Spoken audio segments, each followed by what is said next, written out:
Números capítulo 12. Diz assim, vou ler o capítulo 12 inteiro. Miriam e Arão começaram a criticar Moisés porque ele havia se casado com uma mulher etíope.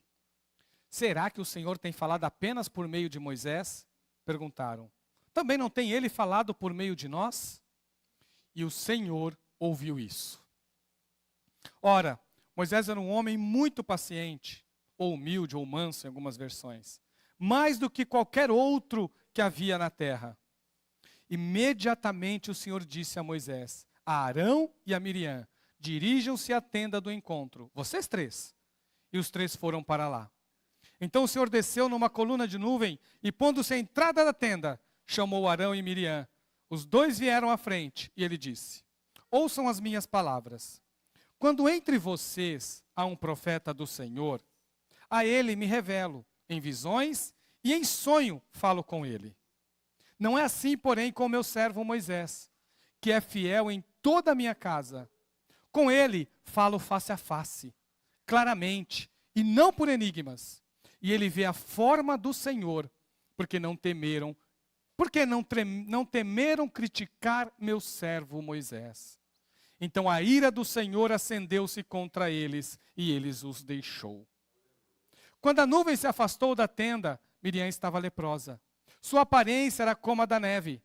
Arão voltou-se para Miriam, viu que ela estava com lepra e disse a Moisés, por favor, meu senhor, não nos castigue pelo pecado que tão tolamente cometemos. Não permita que ela fique como um feto abortado que sai do ventre de sua mãe com a metade do corpo destruída. Então Moisés clamou ao Senhor, ó Deus, por misericórdia, concede-lhe cura.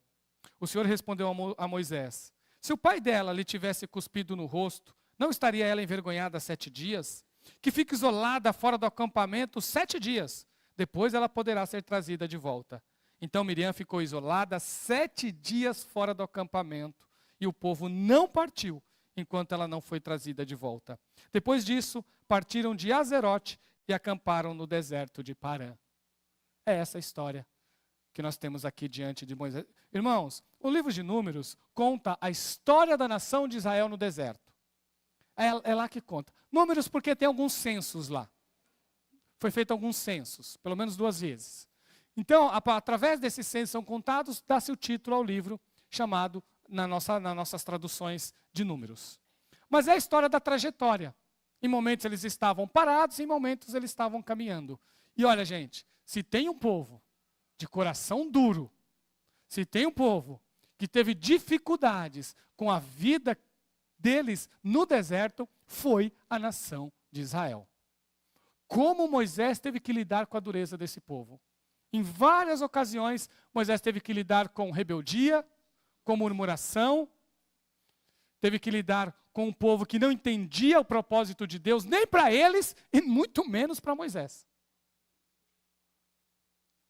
Tem uma história de um pastor indiano, que ele estava no escritório dele e de repente um dos membros da igreja chegou bravo, mas muito bravo, e descarregou toda a sua fúria no pastor. Essa história, né, eu peguei do pastor de um livro. E o pastor indiano só ficou ouvindo, ficou sentado e aquele irmão descarregando toda a sua raiva, toda a sua fúria diante do... E falou durante uns 15, 20 minutos. Aí depois ele ficou, o pastor saiu um pouquinho, foi beber um pouco d'água, aí ele voltou e falou assim, olha, você não tem nada para responder, não? Aí o pastor, na maior calma, falou, olha, eu não entendi muito tudo que você falou, mas se realmente eu provoquei tudo isso em você, a única coisa que eu posso fazer é te pedir perdão. Não? E aquilo quebrou aquele homem se ajoelha, pede perdão, né, se entrega novamente. Vamos dizer assim, tem uma vida renovada com Deus. Né? Ele entendeu que, né, aquele ato de fúria, aquele ato de ira, né, não era procedente e não era da vontade de Deus. Nós temos aqui, irmãos, um caso que às vezes nós achamos que é exagero. Por quê? Há uma crítica de Arão e de Miriam a Moisés, que são seus irmãos, e Miriam sofre uma consequência de ficar doente de uma enfermidade de pele por causa dessa crítica que ela fez para Moisés. E a gente fala assim, puxa vida, se todo mundo que for criticado pegar uma doença, só vai ter doente na igreja, né? Só vai ter doente na igreja. Mas o caso aqui, a gente tem que levar em todo o seu contexto. Miriam era uma profetisa. Miriam era uma líder em Israel. Miriam era líder entre as mulheres. Ela tinha uma liderança feminina em toda a nação, para toda a nação de Israel. Arão era sumo sacerdote de Israel. Aos olhos de Israel, o homem mais santo que tinha lá.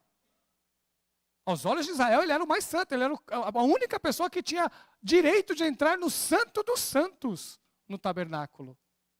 Então eram duas lideranças importantes. Miriam foi quem salvou a vida de Moisés quando ele estava bebezinho num cesto. Moisés é o irmão mais novo, ela adolescente. Ela falou com a filha de Faraó. Com a filha de Faraó. Para falar, eu conheço uma pessoa que pode cuidar dele. E vai a própria mãe do Moisés cuidar do filho. Foi a ideia de Miriam sobre isso. Ela ficou observando o seu irmão. Arão foi escolhido como sumo sacerdote de Israel, para cuidar de todo aspecto religioso, para cuidar de toda a vida espiritual da nação de Israel, ele era responsável. Então nós estamos falando aqui de uma profetisa, nós estamos falando aqui de um sumo sacerdote indo contra a liderança de Moisés. Havia o risco de toda a nação de Israel ser dividida por causa disso.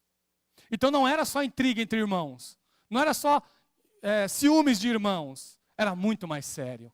Foi por isso que foi tratado por Deus de forma séria. Foi por isso que foi tratado com Deus de forma firme. Foi por isso que dá assim, olha, Miriam, Deus ouviu isso. Muita gente pergunta assim, mas será?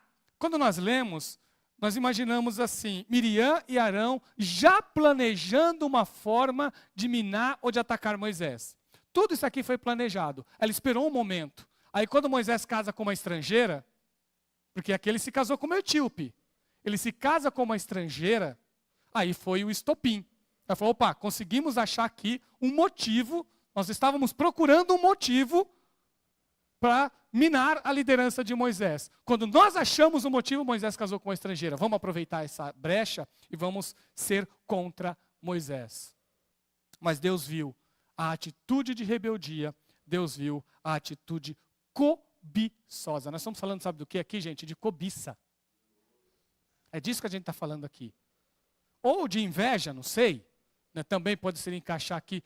Quando eu estava lendo, eu escutei, eu fiz muita pesquisa falando de inveja, mas Miriam, eu não entrei na inveja, Miriam, que é a sua área. Né? Teve psicólogo que falou que aqui também, cadê ah lá, vocês que sabem. Tem psicólogo que fala que é uma emoção natural, não tem?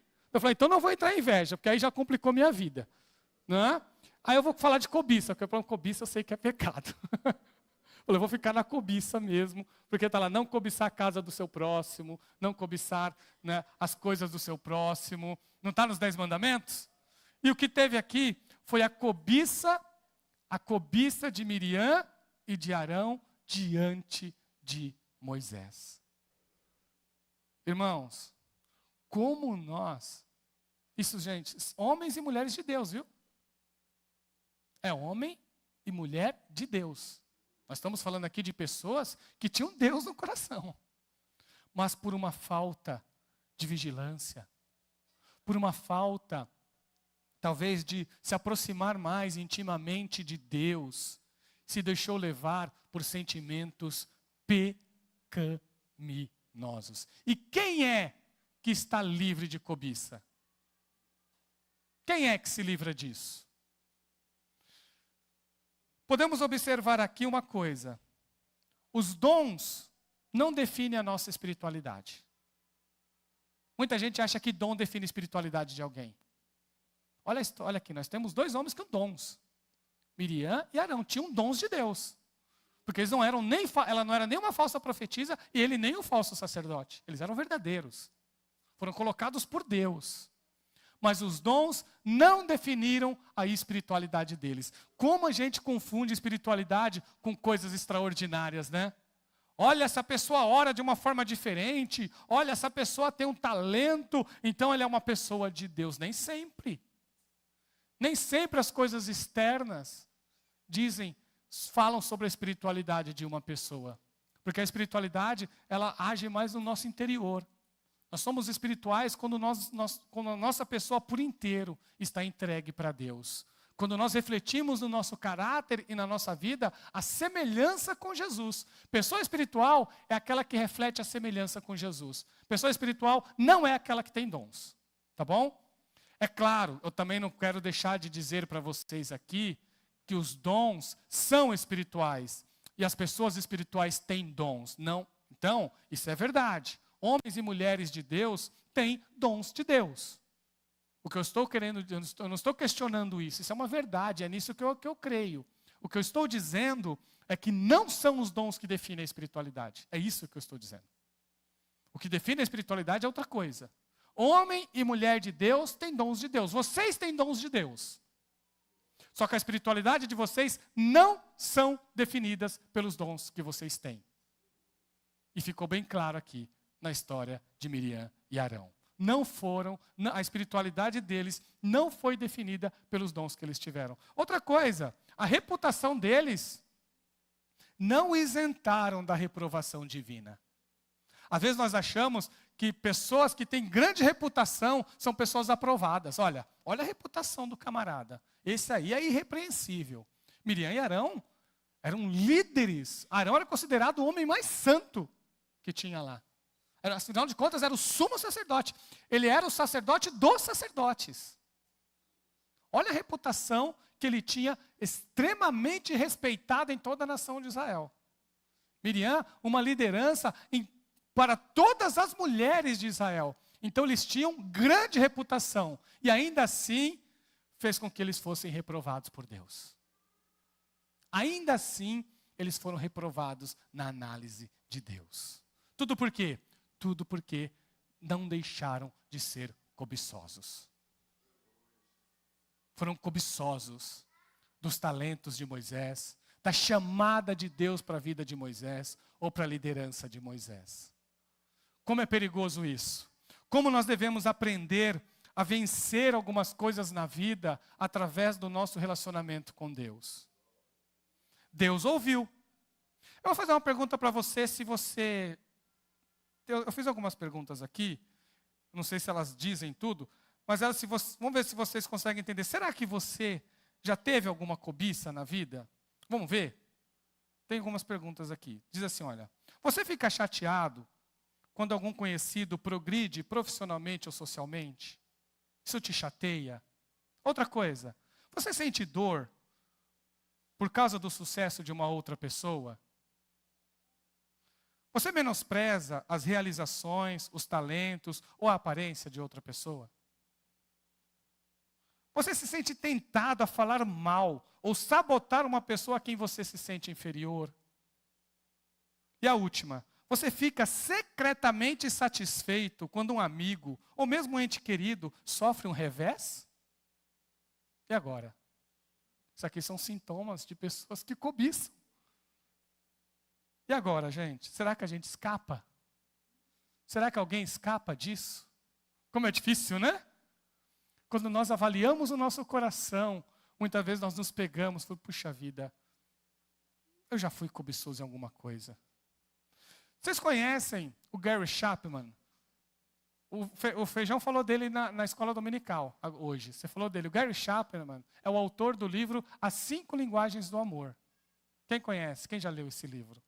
O Gary Chapman vendeu milhões de livros, gente. No primeiro ano falam que ele vendeu 8.000 só. Aí no segundo ano ele já foi vendendo algumas coisas. Eu sei que depois ele chegou a alguns milhões de livros, no mundo inteiro.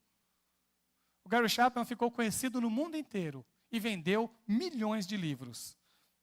Eu estava vendo a história dele, ele mora na mesma casa.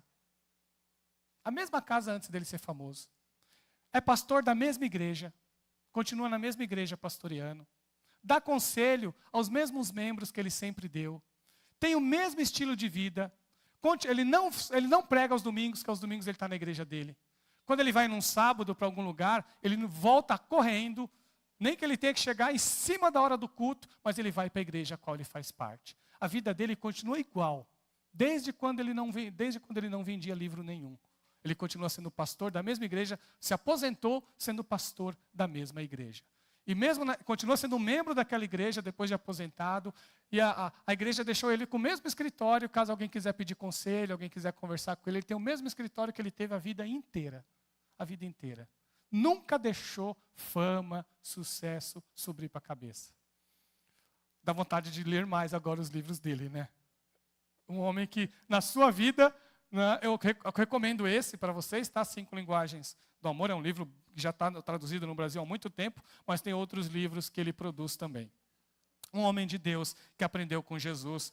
Ele aprendeu com Jesus, né, gente? Olha o que nós vimos aqui, ó. Moisés era um homem muito paciente, ou humilde. As melhores traduções, eu nem gostei do muito paciente aqui. As melhores traduções é um homem muito humilde, mais do que todos, mais do que qualquer outro que havia na terra. Só uma ressalva para vocês, não foi Moisés que escreveu isso, tá? Foi um editor, porque se fosse ele não seria humilde. Já pensou, Moisés? Eu sou o homem mais humilde de toda a terra. Foi um editor que colocou, tá bom? Só para deixar bem claro aqui. A gente sabe que quem escreveu esses primeiros livros da Bíblia foi o Moisés. Mas conforme os anos foram passando, houve pessoas que foram editando partes desses livros. Algumas pessoas que vieram depois foram aprimorando esse livro. Mas todo mundo fez isso, né, direcionado e inspirado pelo Espírito Santo de Deus. Agora eu vou fazer uma pergunta para vocês. Mas por que a cobiça desperta a ira de Deus? Porque se você ler o 9 aqui, olha o que o 9 diz. Então a ira do Senhor acendeu-se contra eles.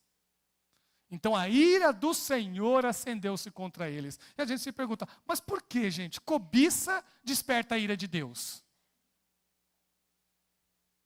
Coloquei algumas respostas aqui. Porque a cobiça, ela mina a nossa autoestima. É uma delas. Quando nós cobiçamos o que é do outro, nós não valorizamos nem o que nós temos, muito menos o que nós somos. Nós deixamos de nos valorizar para ficar concentrado no que é do outro. Principalmente no que é do outro nós não temos, né? Principalmente isso. Porque nós cobiçamos aquilo que nós não temos. E porque a cobiça também nos distanciam de Deus. Olha o que Deus disse para eles.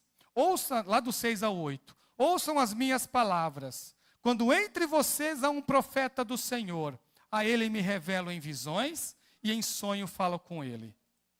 Não é assim, porém, com o meu servo Moisés, que é fiel em toda a minha casa. Com ele eu falo face a face, claramente não por enigmas. E ele vê a forma do Senhor, porque não temeram criticar meu servo Moisés. Olha o que Deus está dizendo. Deus dizendo assim, ó, eu falo com profetas. Inclusive com você, Miriam. Eu falo com profetas, mas eu falo com profetas em visões e eu falo com profetas em sonhos. Ou seja, eu falo com enigmas. E depois vocês têm que interpretar. Com Moisés eu não faço assim. Com Moisés eu falo face a face. Com ele eu não falo com enigmas. Eu simplesmente declaro para ele a minha vontade. Deus está deixando bem claro para eles assim, olha, vocês têm os dons de vocês. Mas Moisés tem um dom dele. Eu lido com vocês de um jeito, mas eu lido com Moisés de outro. É isso que Deus estava dizendo para eles. Como vocês tiveram coragem de criticar, como vocês tiveram coragem de se rebelar contra o meu servo Moisés. Isso foi Deus quem disse para eles.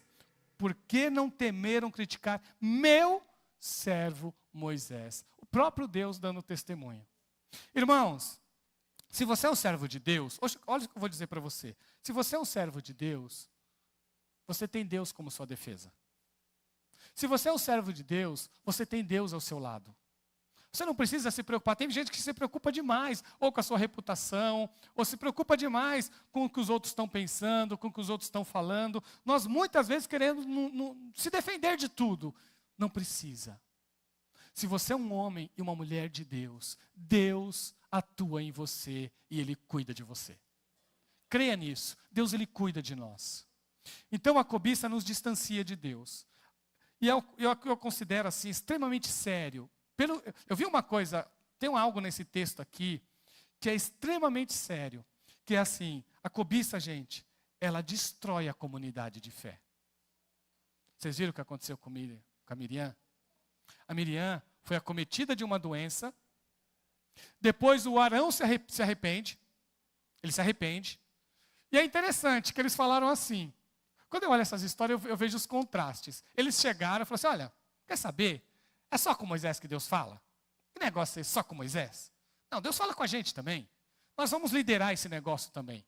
Não é que negócio é só Moisés querer comandar isso aqui. Não, nós vamos comandar. Nós vamos fazer do nosso jeito. Mas quando a coisa apertou, quando Deus se irou, e quando eles viram que ficou difícil para o lado deles, o que eles fizeram? Foram recorrer a Moisés. Mas, não é? Mas, Moisés, ora por nós. Na hora que precisou, quem intercedeu? Moisés. Vocês viram? O próprio Moisés intercedeu. O Arão fala para ele, o Arão fala com ele, né? Chega para ele e fala assim: por favor, meu Senhor, não nos castigue pelo pecado que tão tolamente conhecemos. Ele se arrepende, mas ele pede a intercessão de Moisés. Moisés, ora por nós. Aí Moisés intercede a Deus pela Miriam. Observe que ela teve que ficar 7 dias afastada do acampamento. 7 dias. E a nação teve que esperar 7 dias para continuar a sua trajetória no deserto, que era o caminho da terra prometida. Eles estavam a caminho da terra prometida, mas tiveram que parar por causa da cobiça. Irmãos, então, a cobiça desperta a ira de Deus, porque ela mina a nossa autoestima, porque ela nos distancia da presença de Deus, e também porque ela destrói a comunidade de fé. Como nós podemos vencer isso? Agora eu vou fazer algumas dicas práticas para vocês. Como que nós podemos vencer a cobiça? Irmãos, quando nós pecamos, o Mauro já falou aqui, nós temos que nos arrepender, assim como fez o Arão. Se arrepender. Só que para que haja o arrependimento, nós temos que chamar a cobiça pelo que ela é. Se é cobiça, então reconheça. Sentiu você está com esse sentimento no coração, fala com Jesus. Senhor, me perdoa. Me perdoa, Senhor. E às vezes, irmãos, quando há quebrantamento, no quebrantamento, quando nós reconhecemos, damos nomes às coisas, há um verdadeiro quebrantamento. Porque acredite, não é fácil falar isso para Jesus. Acredite, não é fácil. Mas quando a gente se derrama na presença de Deus e tiramos as máscaras e simplesmente se apresentamos diante de Deus sobre aquilo que nós somos, nós recebemos de Deus a misericórdia, a graça e o perdão. É algo que só Deus faz por nós. A paz que excede todo pensamento vem a nós. Então, chame a cobiça pelo que ela é e reconheça seus sentimentos. Outra dica, pare de fazer comparações. Para de fazer comparações. Às vezes nós ficamos comparando um monte de coisa. A gente gosta de comparar a roupa do outro, né? O que o outro tem, a casa do outro, a vida do outro, os talentos do outro. A gente vive fazendo comparações. Irmãos, para de fazer comparações. Isso é importante. Não temos... Tem pais que comparam filho com filho, compara filho com filho do outro, né? E a gente vai vivendo de comparações. Irmãos, se você quer vencer, né, a cobiça, você precisa parar de fazer comparações. Por que nós temos que fazer isso? Porque nós temos que reafirmar a nossa individualidade e a nossa singularidade. Ninguém é igual a ninguém. Viu? Ninguém é igual a ninguém. Todos nós temos os nossos talentos, todos nós temos os nossos dons, todos nós temos as nossas qualidades e temos também os nossos defeitos. Todos temos as nossas lutas, todos temos que vencer, né, cada dia, e as pessoas não são iguais. As pessoas lidam com as questões de formas diferentes, as pessoas estão em estágios da vida diferentes, as pessoas têm história de vida diferente. Irmãos, nós não somos, né, como que eu posso dizer? Nós não somos linha de produção de fábrica. Porque o que é igual é linha... Eu trabalhei em linha de produção de fábrica. E a gente procura fazer tudo igualzinho, né? Eu fazia revistas, tudo igualzinho. Nem sempre sai igual. Mas a gente procurava fazer o máximo possível de igualdade. Nós não somos assim. Nós somos pessoas individuais e a nossa individualidade tem que ser respeitada. Reafirme a tua. Valorize quem você é. Dê valor ao que Deus te deu. Dê valor ao que Deus te deu. Comemore os dons e as oportunidades dos outros. Você se alegra com os dons dos seus irmãos? Você se alegra com o que Deus tem feito na vida dele? Isso te alegra? Você agradece a Deus pela vida do teu irmão? Se você consegue fazer isso, você está sendo uma pessoa cheia de Deus. Se você consegue se alegrar pelas bênçãos de Deus na vida do outro, você é um homem e uma mulher de Deus. Porque Deus cuida de você também. Viu? Você sabe que Deus cuida de você. E você se alegra com o cuidado de Deus na vida de outra pessoa. E aquilo que eu considero mais importante de tudo, encontre contentamento e significado em Deus. A coisa mais importante da vida é você se contentar com aquilo que Deus já fez por você e com aquilo que Deus representa para você. Sabe, irmãos, às vezes nós somos ingratos, viu? Como nós somos ingratos. Todos os dias nós abrimos os nossos olhos. Todos os dias nós abrimos os nossos olhos. Quando nós acordamos de manhã, nós temos o nosso café da manhã. Não é igual das outras pessoas? Não é. Mas nós temos o nosso café da manhã. Nós respiramos esse ar que Deus nos deu. Nós saímos para trabalhar. E a gente se concentra mais nos problemas, mais nas dificuldades. E às vezes achamos que Deus não está cuidando de nós. Irmãos, se contente em Deus. Satisfaça-se em Deus. Deus, Ele é mais importante que tudo. Deus, Ele é mais importante que os nossos dons. Deus, Ele é mais importante que os nossos talentos. Deus, Ele é mais importante que as nossas riquezas. Deus, Ele é mais importante com a nossa saúde. Deus, Ele é mais importante com a nossa família. Deus, Ele é mais importante que tudo. Deus, Ele é mais importante que a nossa igreja, inclusive. Deus, Ele é mais importante que todas as coisas. Porque é por causa de Deus que nós vamos à igreja. É por causa de Deus que nós amamos a nossa família. É por causa de Deus que nós trabalhamos. É por causa de Deus que nós temos saúde. É por causa de Deus que nós somos cuidados a cada dia. Então a tua satisfação tem que estar em Deus. Concentre a tua vida em Deus. Concentre a tua vida em Deus. Deus é aquele que cuida de você. Irmãos, eu contei para vocês um pouquinho de algumas sugestões práticas, mas o meu coração ainda não ficou satisfeito não. Quando nós olhamos essa história aqui, tem algumas coisas que nós não devemos deixar de falar. Vocês observaram que Moisés tinha um relacionamento diferenciado com Deus. Realmente, ele tinha. Porque Deus tinha propósitos com toda a nação de Israel. Ele tinha propósitos redentores. E Moisés foi o servo que ele escolheu para dar continuidade ao plano dele, à missão dele de redenção do mundo. Por isso que Moisés teve um papel diferenciado em toda a nação. Quando nós vamos lá para o Novo Testamento, quando nós chegamos lá no Novo Testamento, o Novo Testamento vai falar um pouquinho de Moisés também. Mas quando o Novo Testamento fala de Moisés, compara Moisés com Jesus. Quem já leu no Novo Testamento a comparação de Moisés com Jesus, viu o que os autores do Novo Testamento falaram. Primeiro, gente, eles falam que Moisés é o mediador. A gente conta isso mais em Hebreus. Fala que Moisés é o mediador de uma antiga aliança. De uma aliança passageira. De uma aliança que Deus havia feito com a nação de Israel. Moisés foi o mediador entre ela e Deus.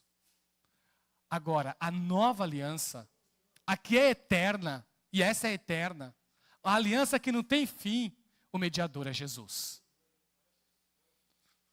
Tudo que Deus usou Moisés, e olha que Deus usou Moisés de forma única e singular, foi temporária.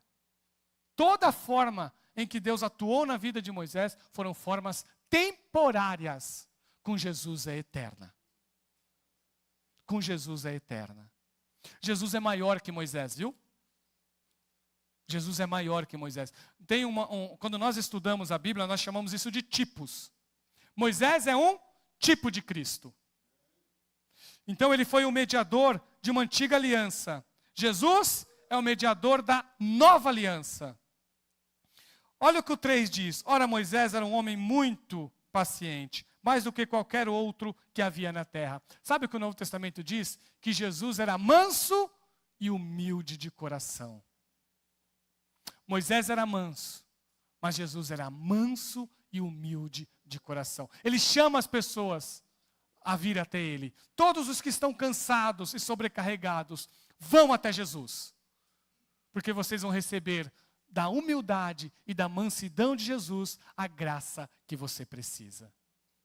Isso nos faz vitoriosos, inclusive contra toda e qualquer cobiça. E quanto a Moisés, ele é um servo da casa de Deus. Jesus é o filho da casa de Deus. Moisés é servo, Jesus é filho. Filho de Deus. Olha a comparação. Está escrito aqui, meu servo Moisés. Com Jesus, tu és o meu filho amado, em quem tenho prazer. Olha o que ele diz aqui também. Porque não temeram criticar. Com ele eu falo face a face, claramente, e não por enigmas. Está lá no 8. Por que não temeram? E ele vê a forma do Senhor. Olha, com ele eu falo face a face, e não por enigmas, e ele vê a forma do Senhor. Olha o que Deus falou sobre Moisés aqui. E com Jesus? Jesus é a forma de Deus. Moisés viu a forma de Deus. Jesus é a forma de Deus. Em Cristo habita corporalmente toda a plenitude da liberdade. Colossenses 2:9. Em Cristo habita corporalmente toda a plenitude da divindade. Jesus é a forma de Deus. Deus falava com Moisés. Deus falava com ele. Jesus é a palavra de Deus. Olha as diferenças. Olha as diferenças. Enquanto Moisés é o mediador da antiga aliança, Jesus é o mediador da nova aliança. Enquanto Moisés, assim como Moisés, Jesus é manso e humilde de coração. Enquanto Moisés é um servo da casa, Jesus é o filho da casa de Deus. Moisés viu a forma e ouviu a palavra de Deus. Jesus é a forma e a própria palavra de Deus. Vale a pena servir Jesus. Vale a pena pertencer a Jesus. Não há nada mais importante nessa vida do que ter Cristo no nosso coração. O Senhor é Deus que cuida de nós. O Senhor é aquele que entende todas as nossas dificuldades e as nossas lutas. Irmãos, creia em Jesus de todo o seu coração. Tenha a sua vida completamente satisfeita em Deus. E aí você vence toda inveja, você vence toda cobiça, você vence todo o pecado. Todo pecado. Quer vencer pecado? Esteja em Jesus. Quer vencer pecado? Creia em Jesus. Quer vencer pecado? Viva conforme te ensinou Jesus. Vamos ficar em pé e vamos agradecer a Deus. O Ministério de Louvor já vai se preparando. Daqui a pouco nós vamos estar já ministrando a ceia também. Vamos louvar ao Senhor. Irmãos, vença toda a cobiça, viu? Para de cobiçar as coisas dos outros. Creia no que deu, creia, confie e agradeça a Deus por tudo que você tem e por tudo que você é. Viu? Deus te fez do seu jeito. E Ele cuida de você nas suas lutas. As lutas que você passa, Deus cuida de você na sua individualidade. Deus entende você de forma completa. Ele sabe quem você é. Ele conhece a sua estrutura. Ele sabe as suas dificuldades. Ele sabe suas qualidades. Ele sabe os seus defeitos. E Ele cuida de você. E Ele ama você pelo que você é. Você não precisa, de se comparar com ninguém para ser amado por Jesus. Ele ama você. Para Ele o importante é você. Creia nisso. Senhor Deus, nós te agradecemos, Pai, por este momento, em que estivemos aqui ministrando e expondo a Tua palavra. Senhor, continua falando aos nossos corações, continua nos ensinando, Senhor, as Escrituras Sagradas, e que a gente aprenda com Jesus todo dia, porque Jesus é manso e humilde de coração. Nos ensina, Jesus, a sermos mansos, nos ensina, Jesus, a sermos humildes, nos ensina, Jesus, para que nós cresçamos cada vez mais na Tua presença. E se existe alguma riqueza neste mundo, a riqueza seja pertencer ao Senhor, a riqueza seja pertencer a Jesus. Nós te amamos, Jesus, e te desejamos sempre e sempre de todo o nosso coração. Senhor, estamos agora, Senhor, iniciando o momento da ceia. Estamos agora iniciando, Senhor, esse momento de comunhão. Que o Senhor Deus atue nas vidas, nos corações. Que o Senhor use esse momento de comunhão, Senhor, para nos fortalecer na Tua presença. Para que esse ato, Senhor, que é um ato de gratidão e de comunhão, Senhor, venha refletir com bênçãos em nossas vidas. É o que nós te pedimos, ó Pai. Recebe, Senhor, a nossa adoração e recebe agora, Senhor, também a nossa comunhão. Recebe agora também, Senhor, o nosso memorial para a glória do Teu nome. Em nome de Jesus, nós te agradecemos. Amém.